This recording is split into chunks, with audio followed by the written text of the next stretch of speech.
Hello and welcome to B'nai Abraham Chabad. Welcome to the bright side. We are going to begin with our prayer, Psalm 20. I'll say it in English this time. For the conductor, a psalm by David. May the Lord answer you on the day of distress. May the name of the God of Jacob fortify you. May he send your help from the sanctuary and support you from Zion. May he remember all your offerings and always accept favorably your sacrifices. May he grant you your heart's desire and fulfill your every counsel. We will rejoice in your deliverance and raise our banners in the name of our God. May the Lord fulfill all your wishes. Now I know that the Lord has delivered his anointed one, answering him from his holy heavens with the mighty saving power of his right hand. Some rely upon chariots and some upon horses, but we rely upon and invoke the name of the Lord our God. They bend and fall, but we rise and stand firm. Lord, deliver us. May the King answer us on the day we call. I'll put some tzedakah in the pushka. If you have one nearby, join me in this mitzvah.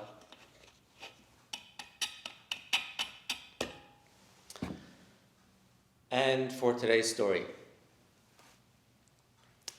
there was a journalist living in Brooklyn who was also a chassid. His name was Gershon Jacobson. And I heard the story from his son, Simon Jacobson. One year, the chassid fell ill. He was in the hospital. It was right before the high holidays. And Gershon's son, Simon, went to ask the Rebbe for a blessing. Many people would come to the Rebbe from all walks of life to seek his blessing and advice, to ask him to pray for them. And this opportunity happened on the day before Yom Kippur. There's a beautiful custom that the Rebbe would hand out honey cake. In Yiddish, it was called lekach. And the honey cake was accompanied with a blessing for a sweet year. The tradition is that we put out our hand and we ask for some honey cake. In other words, if God decides that I should have to beg for something, if I should have to ask for something this year, may this be the only time that I have to ask for something. And this is the tradition of lekach, of distributing honey cake before Yom Kippur. So here's Rabbi Jacobson waiting online to receive the Rebbe's blessing. And when it's his turn to receive the honey cake, he puts out his hand, he gets the honey cake, together with the Rebbe's blessing for a sweet new year. And then he takes a moment to ask for the Rebbe's blessing for his father, who is ill in a hospital. And of course, the Rebbe gives his blessing.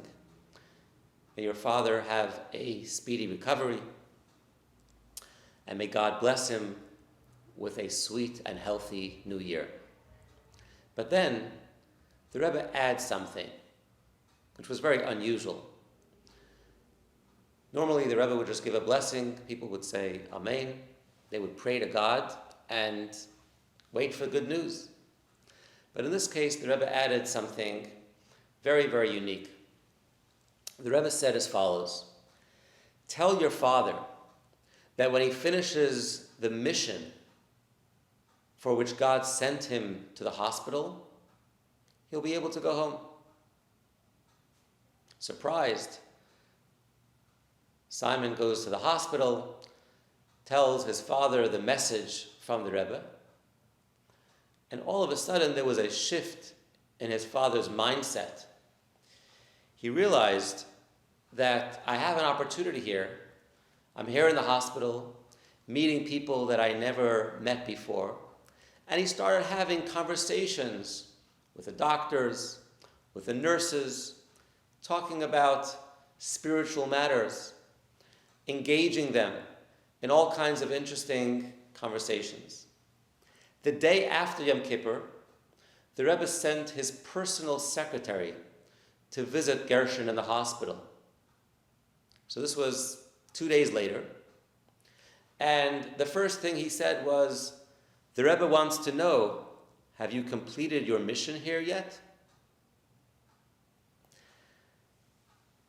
Years later, Rabbi Jacobson said, even after his father passed away, they met a particular doctor who was in the hospital at that time, who expressed how deeply touched he was meeting his father, and that through the conversations that they had in the hospital, his spiritual life he had begun to rethink his spiritual life and was deeply impacted through this interaction that he had with Gershon Jacobson in the hospital. So of course, here is a chassid, a follower of the Rebbe, in the hospital thinking that all he's thinking about is his medical condition. And he sees people, all kinds of people around him, strangers, patients, visitors, doctors, nurses. The moment that he gets the message from the Rebbe that you're here for a specific purpose, God placed you where you are for a reason. Try to find the good. Try to find the positive. He begins to see the fellow patients, he begins to see the doctors and nurses as individuals who were brought into his world by divine providence. There's destiny here. It was meant to be for me to meet these people and to interact with these people and to find something good and positive and spiritual to discuss. So the medical condition was the pretext for the real mission that was waiting to be accomplished, and that was an encounter between souls. And as we saw, the end of the story was that years later, there was a particular soul, there was a particular doctor who was deeply impacted by meeting this Jewish patient. Think about being in a situation like that, a patient in the hospital, or all of us being stuck at home, being isolated, not being able to go through our normal routine. And we naturally view it as a setback, as an interruption to our normal lives. And we try to avoid any disruption to our normal lives as much as possible. But here, we're being taught an important lesson. And that is that based on the mystical teachings of Judaism, the Kabbalah tells us that each of us have certain sparks, in Hebrew, nitzutzos, that we are meant to interact with throughout our lifetimes. Sometimes we choose the circumstances, we choose the conditions through which we come into contact with these sparks waiting to be actualized. But other times there are situations that we don't plan, that we know are spiritual opportunities, sparks that come into our lives simply because God put us here for a reason. If we're here for a reason. And so that's something to think about, to reflect on. Why am I meeting this person? Why am I in this situation? Why have I been shown this particular incident? Is there a lesson I could learn from? Is there something good that I can contribute to this situation now that I've been made aware of it? So that's a challenge to all of us. Think about where we are, think about the people we meet and the circumstances that we find ourselves as part of those hidden sparks waiting for us to realize how we can interact with them in a positive way.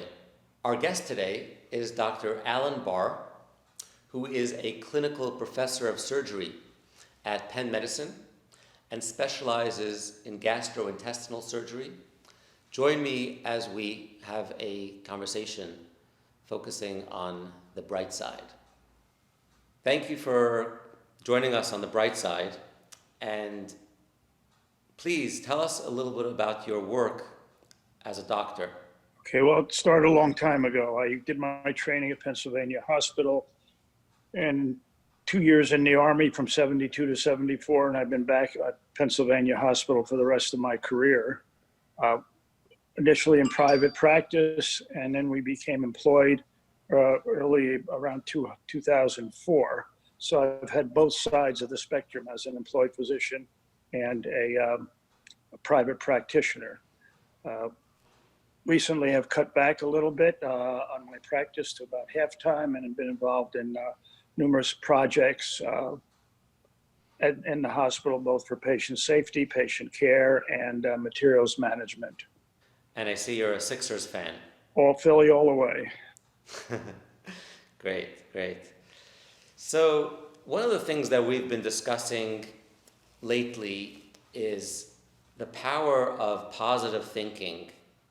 And I'm wondering if when you see patients and you treat patients, you ever notice a connection between the patient's positive thoughts and optimistic thoughts of getting healed and their physical healing? Is there any connection between what's going on in the mind and the body? In my opinion, that's a definite yes. I just have one prime example that stands out from years ago. A woman I had to operate on for a bowel obstruction. At that time, I thought she was old, but she was about 62. And after explaining everything to her and all the pains and the this and the that, she said to me, "Don't worry about me. I'm going to be fine. I'll be great." I did operate on her. The next morning I walked in. She's sitting up in bed with a tube out of her nose, a newspaper in front of her, knitting. So that is the ultimate example. And I think as a surgeon, one of the things that we have to instill in our patients is confidence. Now, there are some people that will never think positively, but surgery's scary. Going under the knife and losing all control is scary, and it's our job to give that patient confidence that they're going to do well. But I do think it is an absolute plus as far as getting better. And I think that outlook on life generally is better for most things, but definitely as far as surgery is concerned. Great, great. Does it ever come up when you're talking to a patient? Do you ever get into spiritual matters, or is it strictly medical? Strictly medical, unless they want to talk about it. Okay, so if the patient will initiate a spiritual conversation, you're open to that. I wouldn't have any difficulty. We have the whole gamut, as you know, in Philadelphia. We treat a lot of Jehovah's Witnesses because they're the Center for Bloodless Medicine. So I've had a lot of interaction with the witnesses. I did get into one spiritual thing. If I can tell you a little story about it, if you want to. It's another anecdote, but I think it may answer your question. A woman with breast cancer, and not early stage, not late stage, still curable. Family was there, the husband was there, and the husband says, "Well, I don't want to put her through all this. I believe in God, and God will get her through this." And after going through the data that she has a 25% chance of surviving, doing nothing, and probably an 80% doing something, he went into God again. I said, "Then why do you think he made me a surgeon? He made me a doctor. He gave me the power to make your wife better. Don't you think God created the surgeon so your wife could be better?" He left the room, and it was solved because the woman said to me, "Don't pay any attention to him. We'll go ahead with the surgery." But it was an interesting conversation. Right, right. So I've heard that before. There are belief systems that that are purely spiritual, and the way Judaism looks at it is that the doctor is actually God's agent to bring healing to the patient.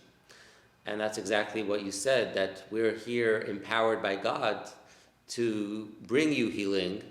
So it's not one or the other.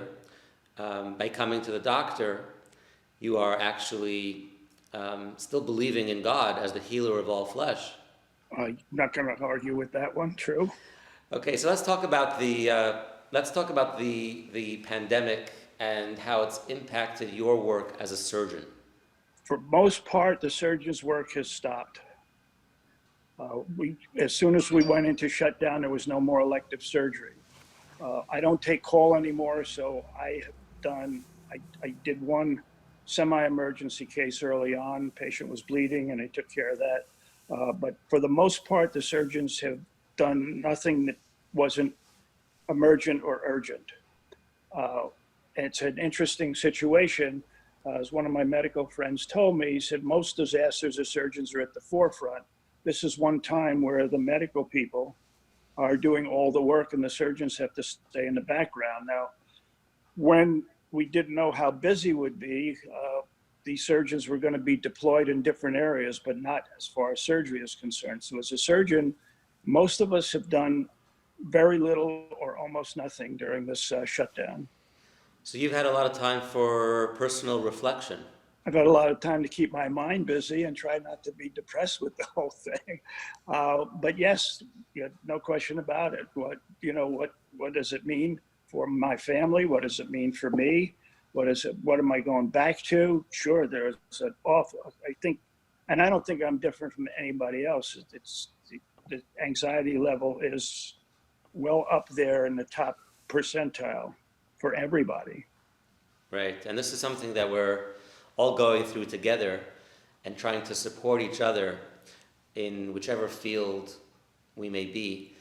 But I think as a surgeon who is there bringing healing to people and all of a sudden having that stop, this must be a powerful learning experience for you. It is, but I've been transitioning down. I'm close to retiring. I mean, half the people ask me, when are you going to retire? Are you going to retire? And I'm thinking about how to do it. And this is almost like spring training for retirement. That's a positive spin. Spring training for retirement. I mean, there are things you like about getting up in the morning, having a cup of coffee, reading your paper, and not worrying about either your patients or some talk you have to give, something like that. But then when you get back into it, you see a patient, you know why you got excited about it, but it'll have to be a decision and a balancing act. And I think for a lot of us, medical, no matter what age, the not knowing, the abstract of not knowing exactly what you're going back to, and it's going to be a little different. It's going to be very different for many of us practicing, and for some it won't be that different. But it sounds like you're not quite ready to retire yet. I'm thinking of not, correct.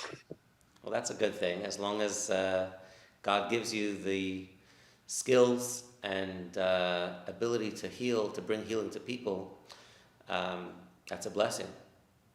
I agree. So the theme of this program is the bright side. We're looking for a silver lining that has come out of this experience. And I'm wondering if I can challenge you to share with us what is the bright side to this experience that we're living through. You hit the nail right on the head, because since you asked me that question, it has been a huge challenge. Mainly because we don't know what's happening and we don't know how long it's going to happen. I think it depends who you are. I have grandchildren. I see, as far as families are concerned, doing things that they hadn't done, eating together 3 times a day, planning together, being together. So for that part of the family, it's hard. For many of your congregants, I'm sure, grandparents, and the opposite is true, not being able to see your grandchildren, not being able to hold them. That's a negative. The bright side is somebody finds a vaccine and we are able to get rid of this thing. But I think for the next year or so, we're going to be living with coronavirus. I'm hoping that the second surges are not there. We're well prepared for them. I'm hoping it gives people more respect for each other. It's certainly an equalizer. Everybody can get it, no matter who, how rich, even how healthy you are. You can get it. I think one of the big things is we're thinking about how we can take care of ourselves better. I think everybody knows that if you have medical problems and they're not under control and you get this, you have a higher mortality rate if you're not in reasonable, decent shape. I just read an article in Huntington, Long Island, had a big cluster. And one of the bariatric surgeons got out and they mandated diets for everybody because of the amount of obesity. So I think we're looking at our health a little differently than we did before this. I hope so.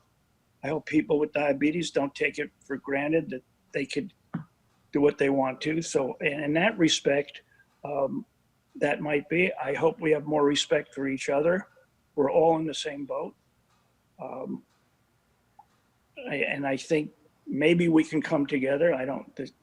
This country will never totally come together, but I'm hoping that the people, all this commonality will be for the good in the long run. And the other thing, I think the things we took for granted, we're not going to take for granted anymore. We can't go to a movie anymore, and I don't know if we'll ever be able to go to movies. The things that we just turn on the TV, it just doesn't. And one of the best things is a little bit of a joke that's gone around. He said, now there's no ESPN. I'm spending more time with my wife, and she's really a nice lady. So those are really great points that you raise of it's forcing us to take care of our health in ways that people may have neglected, not to take things for granted, and having more respect for each other. As human beings, we're all in this together, we're all in the same boat, part of the same society, and therefore we should increase how we view each other. Right, and last but not least, and maybe most important, is appreciating our family and the people we love, and that includes friends. One of the things, though, is we reinvented the telephone. Yeah. We talk to people now. I have no compunction about picking up the phone and calling somebody and having long talks, even with some people that you haven't seen for a long time. So I think we are getting in touch with people a little bit better and maybe appreciating that. So those are the bright sides. That is truly a blessing when we can reach out to each other more and show how we keep in touch with friends, care about each other, support each other. That's a beautiful bright side to this reality that we can all learn from. So thank you for sharing your experience, and I'm sure it'll help others to implement some of the things that you suggested. No, I appreciate it, and it does give you, we are reflecting a lot more than we did. I mean, you put an 8, 10, 12-hour day in, you don't have time to think about the things that I just mentioned. And maybe it's time we sat back and reflected on what's important to us. Yeah, and as a rabbi, I'll just add that in addition to taking care of our physical health, it may be a golden opportunity to take care of our spiritual health. To think about the nutrients that our soul needs, and when we spend time on nourishing the soul, it actually has an impact on the body's health as well. All of them, a little bit here, a little bit there, can't hurt. Okay, so thank you very much for joining us, for your time, and God willing, you'll be back at the hospital doing surgery, helping people sooner than later. Thank you very much, Rabbi. I appreciate it. All the best. Stay well. Take care. Bye. Bye-bye. Thank you for joining us. And I'd like to take a moment to thank our sponsors. Thank you to Diane Tucker for dedicating this series to the memory of Dick Tucker. If you enjoy this program, please consider even a small contribution to B'nai Abraham Chabad. You can donate online at phillyshul.com, help us keep our virtual doors open. And we'll see you next week.